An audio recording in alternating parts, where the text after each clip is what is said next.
नमस्कार दोस्तों, आपका एक बार फिर से सिद्धार्थ बीएस चैनल पर स्वागत है। तो दोस्तों, आज हम बात करने वाले हैं एक इतने सिंपल क्वेश्चन और इतने महत्वपूर्ण क्वेश्चन के ऊपर। हम आज बात उठाने वाले हैं कि जीव को आप कैसे पहचानते हो। तो आप किसी चीज़ को पहचानने के लिए आप कोई क्वेश्चन उठाते हैं तो आप सबसे पहले उस चीज़ का गुण बताएंगे। उस चीज़ के गुण बताकर आप उस चीज़ की व्याख्या कर सकते हैं कि हाँ, उस पदार्थ में ये गुण हैं और वो इस प्रकार का है।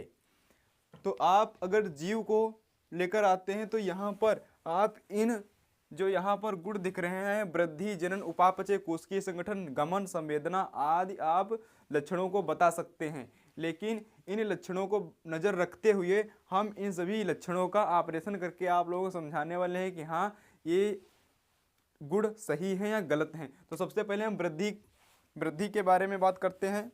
प्राणी कुछ सीमा तक वृद्धि करते हैं। जैसे आप मनुष्य को देख लो तो मनुष्य कुछ सीमा तक वृद्धि करता है, और वहीं पर पेड़ पौधे जीवन प्रयत्न वृद्धि करते रहते हैं जब तक वो सूखते नहीं हैं, जब तक उनकी मृत्यु नहीं होती तब तक वो वृद्धि करते रहते हैं। चाहे जितना पुराना कोई वृक्ष या पीपल का पेड़, कोई भी पेड़ हो, वो जीवन भर वृद्धि करता रहता है। और वहीं पर जो जीव हैं, मानव जैसे है, कोई भी जीव हैं तो वो सीमित आयु तक वृद्धि करते हैं, लेकिन वो चोट लगने पर तो वृद्धि जरूर करते हैं। आप सोचिए, कोई भी वृद्ध के अगर चोट लग जाती है, कोई भी बुजुर्ग के चोट लग जाती है तो वो ठीक हो जाती है, वृद्धि होकर उसमें कोशिका विभाजन कर करके उस घाव को भर देती हैं। ठीक, इतना हो गया। अब यहाँ पर बात उठती है कि वृद्धि सजीव भी करते हैं और वृद्धि निर्जीव भी करते हैं। देखिए, सजीव वृद्धि कैसे करते हैं। सजीव वृद्धि आंतरिक वृद्धि करते हैं। जैसे कि देखिए, हम लोग जैसे मानव हो गया, कोई और भी जीव, वो आंतरिक वृद्धि करते हैं, लेकिन निर्जीव बाहरी वृद्धि करते हैं। वो कैसे, जैसे उदाहरण के थ्रू हम आपको समझाते हैं। जैसे पर्वत ले लिया हमने, पर्वत, रेत, गोलाश्म, ये हो गए।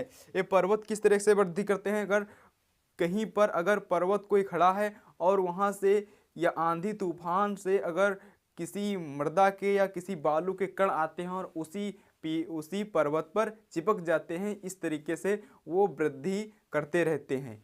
ये वृद्धि बाहरी हुई। और जो जीव वृद्धि करते हैं वो आंतरिक वृद्धि करते हैं। तो इसीलिए हमारा वृद्धि जीवों का अभिलाक्षणिक विशिष्ट गुण नहीं होगा। हम वृद्धि की व्याख्या करके जीवों को नहीं साबित कर सकते कि हाँ, ये अभिलाक्षणिक गुण हो सकता है वृद्धि में। वृद्धि निर्जीव भी कर सकते हैं। अब हम जनन के बारे में बात करते हैं कि हाँ, जीवों का अभिलाक्षणिक गुण, क्या जनन हो सकता है। आपको क्या लगता है, आप देख रहे हैं वीडियो, आपको क्या लगता है कि हाँ, जनन जीवों का अभिलाक्षणिक गुण है। देखिए भैया, जनन दो प्रकार के होते हैं, लैंगिक और अलैंगिक। लैंगिक जनन में एक नर तथा एक मादा की आवश्यकता होती है, तब वो जनन संभव होता है। और वहीं पर अलैंगिक में एक ही जीव वृद्धि कर सकता है। फॉर एग्जाम्पल, हाइड्रा में मुकुलन द्वारा होता है और कवक में बीजाणु जनन द्वारा होता है। इसी तरीके से जनन होता रहता है। इसीलिए और यहीं पर कुछ जीव जनन करते हैं, कुछ जीव जनन नहीं करते हैं। कौन से जीव जनन नहीं करते हैं। आप देखते होंगे जो ईंटों के भट्ठों पर कार्य करते हैं, वो खच्चर, जो घोड़े के रूप में दिखते हैं, खच्चर, वो जनन नहीं करते हैं, क्योंकि वो जनन करने के लायक ही नहीं होते हैं। वो बांझ होते हैं। 99.9% वो बांझ होते हैं। वो कैसे बांझ होते हैं, देखिए, जब इनका कृत्रिम जनन कराया जाता है, एक घोड़ी और गधे के साथ में उनका जनन कराया जाता है और उनसे उत्पन्न ये संतानें होती हैं, ये बांझ होती हैं। अब जब ये बांझ हैं, ये जब संतानें बांझ होती हैं, में घोड़ी के 64 गुणसूत्र होते हैं और गधे में 62 गुणसूत्र होते हैं। जब इनसे संतान उत्पन्न होती है तब उसमें 63 गुणसूत्र होते हैं, जो ना तो अंडाणु उत्पन्न कर सकते हैं और ना ही शुक्राणु उत्पन्न कर सकते हैं। इसीलिए ये बांझ होते हैं और ये जनन नहीं करते। इनका कृत्रिम जनन इसी तरीके से कराया जाता है, घोड़ी और गधे से, और इन्हें केवल काम करने के लिए ही पैदा किया जाता है।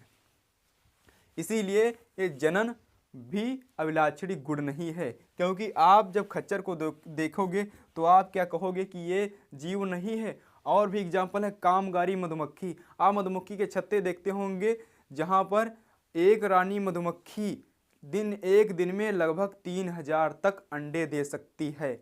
जब एक मधुमक्खी इतने अंडे दे सकती है, अगर उस छत्ते में लाखों मधुमक्खियां होंगी, अगर वो सभी दें तो कितनी मधुमक्खियां हो जाएंगी।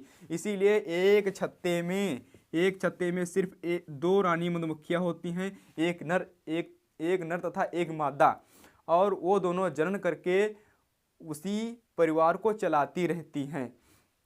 इसीलिए सभी मधुमक्खियां जनन नहीं करती। और जो आप देखते हैं थर्ड वाले आप देखते हैं यानी हिजड़े, वो भी जनन नहीं करते और वो भी जीव हैं। इसीलिए जीवों का अभिलाक्षणी गुण जनन नहीं माना जा सकता। अब हम बात करते हैं गमन की बात करते हैं, क्योंकि गमन तो चल फिर तो खच्चर भी चलते हैं और जो यहाँ पर कामगारी मधुमक्खियाँ ये भी चलती हैं, तो इसीलिए गमन भी हमारा अभिलाक्षणी गुण नहीं होगा। हमारा अभिलाक्षणी गुण क्या होगा, हम कैसे जीवों को पहचानेंगे? तो सबसे पहले बता देना उपापचय। ये उपापचय सभी में होगा, देख खच्चर में भी होगा, और जो मनुष्य सही भी होंगे, जो जीव सही भी होंगे, उसमें भी उपापचय होगा ही होगा। तो इसीलिए उपापचय अभिलाक्षणी गुण है। कोशिकीय संगठन ये जीवों का अभिलाक्षणी गुण है। और संवेदना ये अभिलाक्षणी गुण है। देखिए संवेदना, चाहे वो अनुवर्ग हो या खच्चर हो या कामगारी मधुमक्खियां हो, सभी संवेदना लेती हैं, सभी एक्शन लेती हैं। तो इसीलिए ये इनका अभिलाक्षणी गुण होगा। तो इसी के साथ में हम अपने इस वीडियो को समाप्त करते हैं। मिलते हैं अगले वीडियो में, तब तक के लिए बाय।